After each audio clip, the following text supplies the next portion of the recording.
नमस्कार। जन टीवी के उत्तराखंड के इस खास बुलेटिन में एक बार फिर से आप सभी का बहुत स्वागत है। मैं हूं आपके साथ प्रियंका तिवारी। खबरों को विस्तार से जानेंगे, लेकिन उससे पहले एक नजर हेडलाइंस पर। स्वतंत्रता सेनानी कुमाऊं केसरी बद्री दत्त पांडे की जयंती, सीएम पुष्कर सिंह धामी ने किया नमन। कहा, उनका संघर्षशील जीवन सभी के लिए प्रेरणा स्रोत। यूसीसी के प्रावधानों को उत्तराखंड हाईकोर्ट में दी चुनौती। कपिल सिब्बल वीडियो कॉन्फ्रेंसिंग के जरिए हुए पेश। सभी याचिकाओं पर 6 हफ्ते बाद होगी सुनवाई।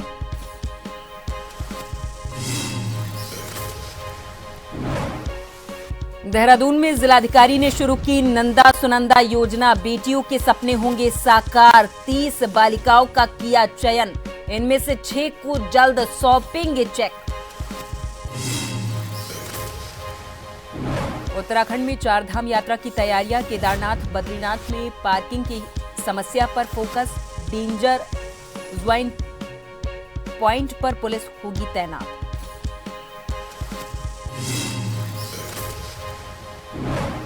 और रानीखेत में मिशन नवचेतना के तहत खास पहल। 11वीं कक्षा के छात्र को मिला एक दिन के लिए एसडीएम बनने का मौका। प्रतियोगिता में हासिल किए थे सबसे ज्यादा नंबर।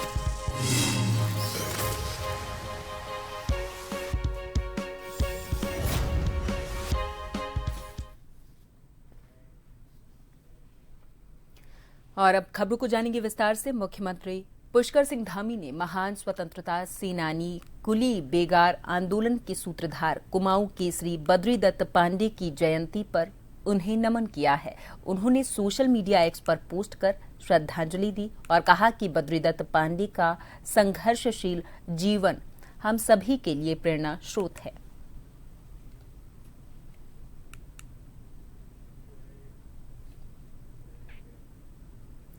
इधर उत्तराखंड में यूसीसी को कई अन्य याचिकाओं के माध्यम से हाईकोर्ट में चुनौती दी गई। हाईकोर्ट ने इन सभी याचिकाओं को 2 दिन पहले दायर हुई याचिकाओं के साथ संबद्ध करते हुए सभी याचिकाओं को एक साथ 6 हफ्ते बाद की तिथि सुनवाई के लिए नियत की है। कोर्ट ने इन याचिकाओं की सुनवाई की तिथि 1 अप्रैल निर्धारित कर दी है। यूसीसी के कुछ प्रावधानों को लेकर अधिवक्ता आरुषि गुप्ता ने हाईकोर्ट में याचिका के जरिए चुनौती दी है।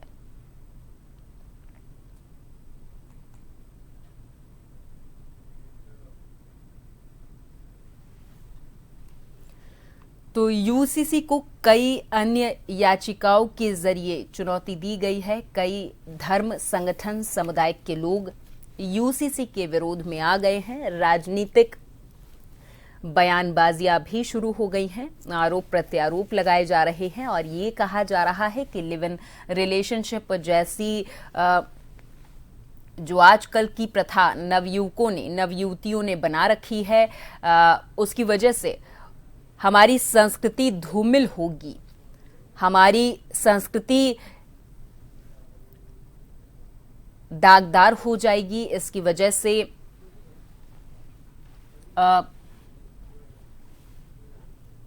संस्कृति को नुकसान पहुंचेगा। तो उत्तराखंड में यूसीसी को कई अन्य याचिकाओं के माध्यम से हाईकोर्ट में चुनौती दी गई है। हाईकोर्ट ने इन सभी याचिकाओं को 2 दिन पहले दायर हुई याचिकाओं के साथ मिलाते हुए सभी याचिकाओं को एक साथ 6 हफ्ते बाद की तिथि सुनवाई के लिए नियत कर दी है।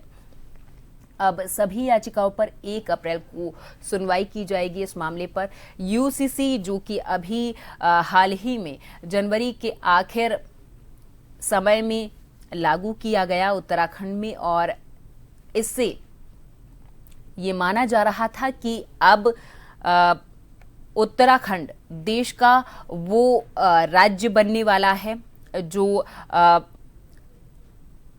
तरह तरह के बदलाव के तरीके से जाना जाएगा। यूसीसी में कई नियम बनाए गए हैं जो सभी की सहूलियत को ध्यान में रखते हुए रखे गए थे।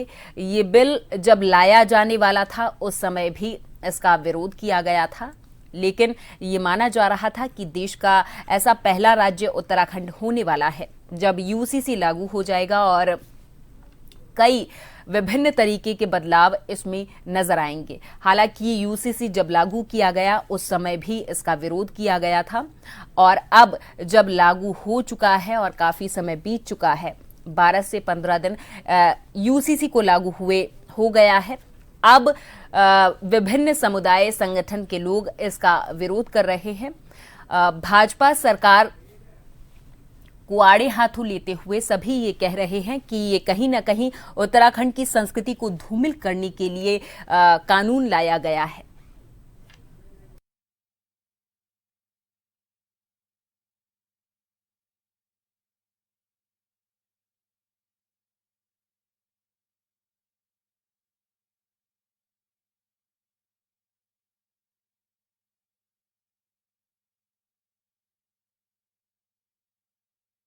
अन्य याचिकाओं के माध्यम से हाईकोर्ट में चुनौती दी गई। देहरादून जिलाधिकारी सविन बंसल ने बालिकाओं की शैक्षणिक भविष्य संवारने के लिए जनपद में नंदा सुनंदा योजना शुरू की है, जिसके तहत बालिकाओं की चयन के लिए बहुविषयक समिति बनाई गई, जिससे चयन निष्पक्ष, पारदर्शी और वास्तविक हो। इस योजना के लिए 30 बालिकाओं को चिन्हित कर लिया गया है, जिनमें 6 बालिकाओं के अभिलेख की औपचारिकता पूरी कर ली गई है, जिन्हें डीएम जल्द ही चेक वितरित करेंगे।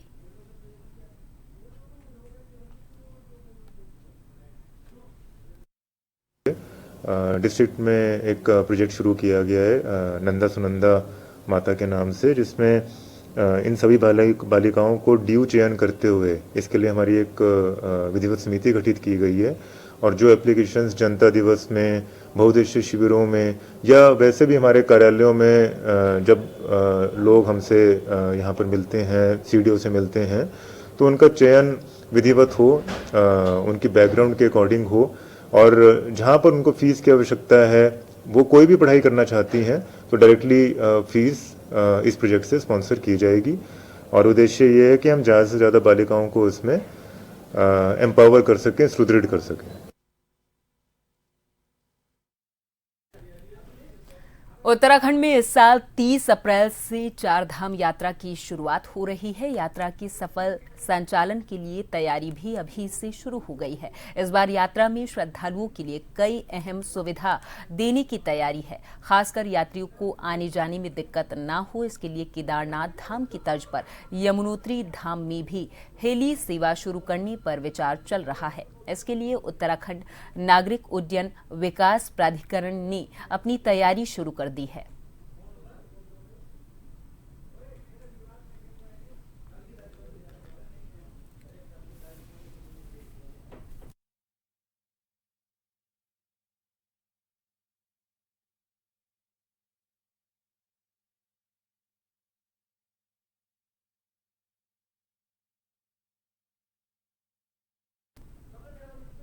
उत्तराखंड में प्रदेश सरकार और प्रशासन ने इस बार चारधाम यात्रा की तैयारियां अभी से शुरू कर दी हैं। जल्द ही केदारनाथ, गंगोत्री और यमुनोत्री धाम के कपाट खुलने की तिथियां भी घोषित हो जाएंगी।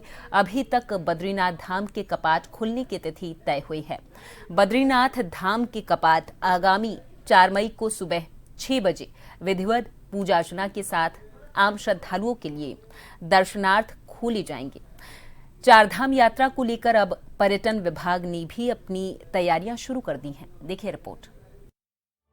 उत्तराखंड में चारधाम यात्रा की शुरुआत जल्द होने जा रही है, जिसको देखते हुए राज्य सरकार के साथ विभागीय स्तर पर भी तैयारियां तेज कर दी गई हैं, ताकि इस वर्ष चारधाम की यात्रा पर आने वाले श्रद्धालुओं को कोई दिक्कत न हो।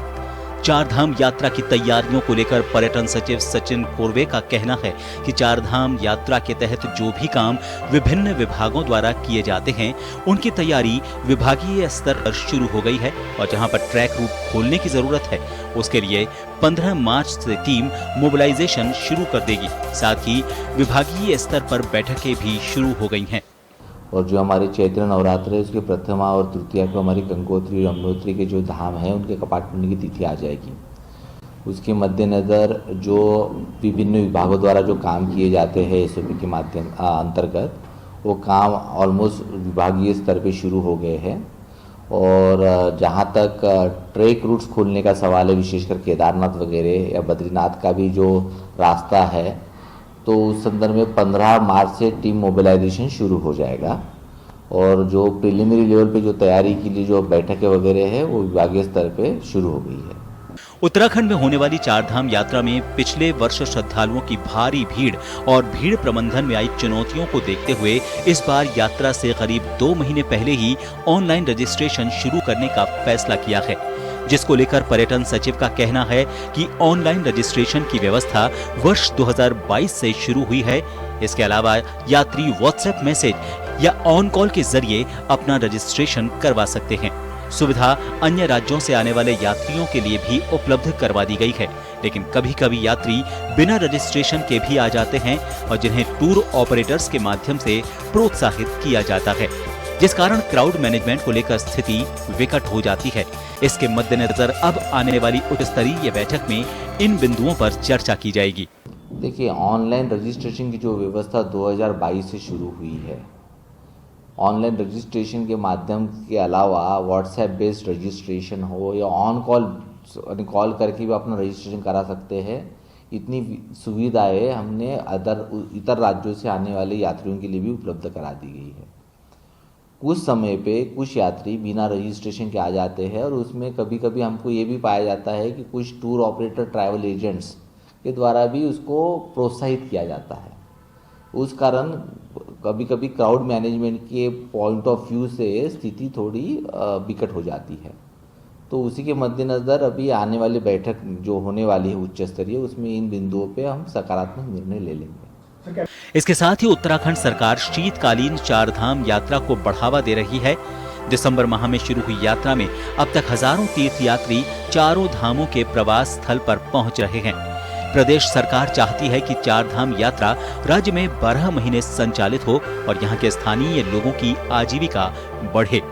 शीतकालीन यात्रा को लेकर पर्यटन सचिव का कहना है कि उत्तराखंड में ज्यादा बर्फबारी और यहाँ की भौगोलिक परिस्थितियों के अनुसार यहाँ टूरिज्म 6 महीने का ही माना जाता है, लेकिन शीतकाल यात्रा के दौरान चारधाम के लिए समयावधि बढ़ेगी।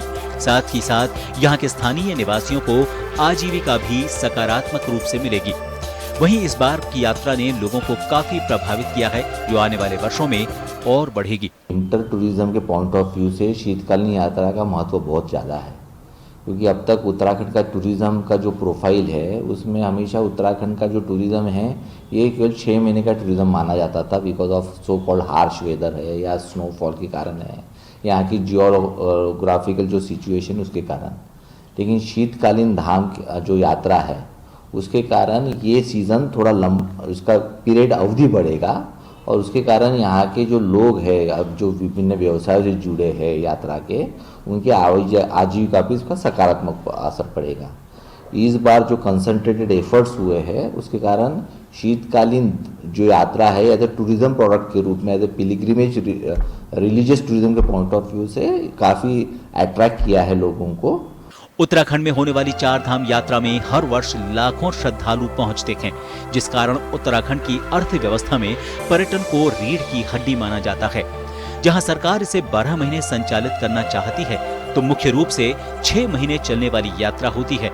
उसमें प्रदेश सरकार को कई चुनौतियों का सामना करना पड़ता है। सरकार भी चारों धामों के कपाट खोलने से पहले ही अपनी तैयारियां शुरू कर देती है, ताकि आने वाले श्रद्धालुओं को किसी भी समस्या का सामना न करना पड़े। एक बार फिर बैठकों के दौर शुरू हो गए हैं, ताकि ये यात्रा सुगम, सुव्यवस्थित और सुरक्षित हो। लेकिन यात्रा के शुरुआती दौर में कुछ और ही देखने को मिलता है। ऐसे में सवाल ये है कि चारधाम यात्रा में होने वाली बैठकों का क्रियान्वयन धरातल पर कितने प्रभावी रूप से उतर पाता है। देहरादून से संवाददाता हिमांशु बरमोला की रिपोर्ट। डोईवाला की ओर से शुगर मिल को भेजे गए पत्र में बताया गया कि किसानों को भेजी गई गन्ना आपूर्ति की पर्चियों से 72 घंटे में गन्ना आपूर्ति सुनिश्चित करें, जिसको लेकर किसान आक्रोशित हो गए हैं। देर रात किसानों को जब मिल में गन्ना आपूर्ति करने में दिक्कत आई तो किसान नाराज दिखे हैं। बाद में शुगर मिल के अधिशासी निदेशक दिनेश प्रताप सिंह के सकारात्मक निर्णय के बाद किसान गन्ने की आपूर्ति कर सके हैं।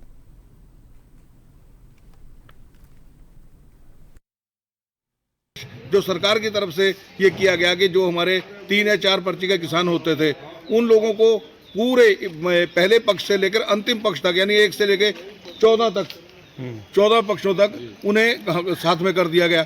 और अब वो मान लिया किसी पे 1.5-2 बीघा गन्ना है तो शुरू से लेके यानी जब हमारी मिल चलती है अंत तक उसका इंतजार करेगा, जबकि पहले ऐसा होता था कि जो छोटे किसान थे 4 या 5 पर्ची वाले 6 पर्ची वाले उन्हें 2 पक्षों के अंदर खत्म कर दिया जाता, 2 पक्षों के अंदर उनकी पर्ची निपटा दी जाती थी, या उससे ज्यादा वाले थे वो ज्यादा 4-5 पक्षों तक उन्हें निपटा दिया जाता। समस्या का निदान इस बार तो ये तो माननीय डीसी महोदय अभी आए थे, उन्होंने ये कहा कि जो पर्चियां ज्यादा जिन किसानों को इशू हुई हैं तो उनकी वो पर्चियां रोक दी गई जब तक वो हमारे सम नहीं आ जाते, हमारे बराबर नहीं आ जाते। तब प्रकार से था कि कुछ फार्मर्स का ओवरवेट में गन्ना तोला जाना और कुछ पर्चियों का, जैसे हमारे यहाँ एक व्यवस्था ये है कि 72 घंटे तक उसको मौका दिया जाता है फार्मर को और उसके बाद पर्ची हायर व्यवस्था में चली जाती है जिससे उसकी दोबारा से रीशेड्यूलिंग होती है। तो ये जानकारी में आया कि इस व्यवस्था को पूर्णतः यहाँ शुरू से ही लागू नहीं ये व्यवस्था हो पाई थी, तो उसके संबंध में जो हमारे समिति सचिव हैं उन्होंने पत्राचार चीनी मिल को किया था। तो अचानक से उस व्यवस्था के लागू हो जाने से थोड़ा किसानों में रोष उत्पन्न हुआ था, तो जिसको आज हम लोगों ने वार्ता करके हमारे जितने भी कृषक प्रतिनिधि भाई हमारे यहाँ जो उपस्थित थे उन सबसे चर्चा करके इसका निदान, इसका निस्तारण करने का प्रयास किया है। और इस खबर पर हमारे साथ हमारे संवाददाता आशीष यादव अधिक जानकारी के साथ फोन लाइन पर जुड़ गए हैं। आशीष, किसानों की मांगी क्या है और किस तरीके से अभी तक किसानों ने विरोध प्रदर्शन दिखाया है, क्या कहना है किसानों का? आशीष जी प्रियंका जी, बताना चाहूंगा जिस तरह से डोईवाला गन्ना समिति और किसानों के बीच लगातार विवाद जो है देखा जाता था, तो वहीं एक बार फिर किसान और गन्ना समिति के बीच विवाद तब उत्पन्न हो गया जब गन्ना समिति द्वारा डोईवाला शुगर मिल को एक लेटर दिया गया और जिसमें 12 घंटे के अंदर पर्ची जो आवंटित की जाती है गन्ना समिति द्वारा किसानों को, उस पर्ची आवंटित के 72 घंटों के अंदर ही गन्ना आपूर्ति का वो निर्णय दिया गया गन्ना समिति द्वारा। उसको लेकर के किसानों में नाराजगी देखी गई। किसान जो है डोईवाला शुगर मिल में जब उन्हें परेशानियां हुई वो एकत्रित हुए। हालांकि डोईवाला के जो शुगर मिल के अधिशासी निदेशक हैं उनके द्वारा वार्ता करके उस वक्त तो मामले को सुलझा लिया गया, पर सुबह ही ये किसानों की नाराजगी फिर एक बार सामने आई जब किसान गन्ना समिति में आए और सहायक गन्ना आयुक्त का किसानों ने घेराव किया। जी ठीक है आशीष, अभी स्थिति क्या देखने को मिल रही है? क्या किसानों की मांगे मान ली गई हैं और क्या अभी ये प्रदर्शन चलने वाला है? किस तरीके की वहां पर स्थिति देख पा रहे हैं आशीष?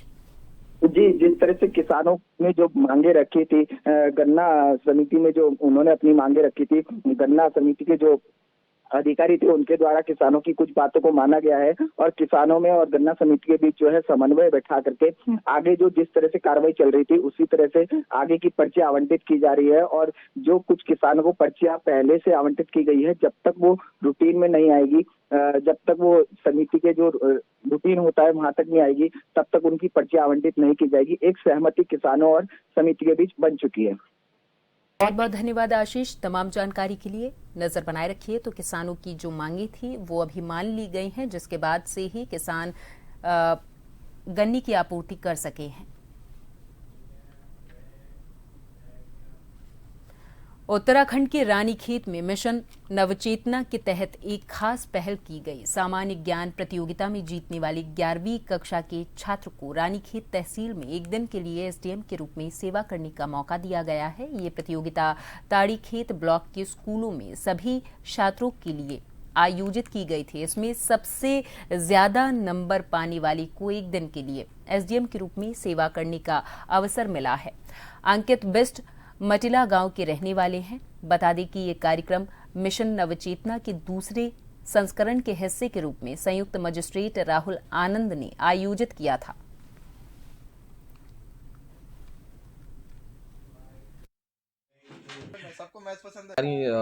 तहसील अंतर्गत जो है मिशन नवचेतना चल रही है, तो उसी के अंतर्गत इसका दूसरा संस्करण हुआ था, जिसका जो एग्ज़ाम किया गया था, ब्लॉक स्तरीय एग्ज़ाम 5 तारीख को किया गया था। तो जिसमें अंकित बिष्ट जो राजकीय इंटर कॉलेज चौमुधार के विद्यार्थी हैं कक्षा 11 के, तो उन्होंने सर्वाधिक अंक प्राप्त किए थे। तो इसी क्रम में उनको प्रोत्साहित करने हेतु आज एक दिन का सांकेतिक संयुक्त मजिस्ट्रेट बनाया गया है।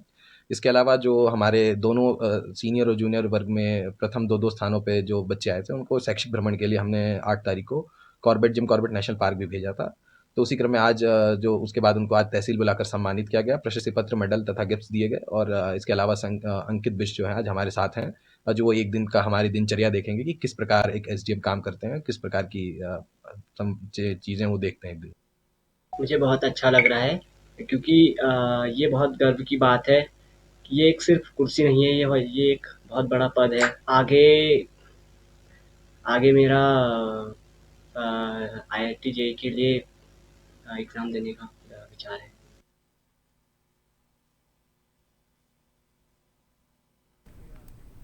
और इसी के साथ इस बुलेटिन में फिलहाल के लिए मेरे साथ बस इतना ही। आप देखते रहें जन टीवी। नमस्कार।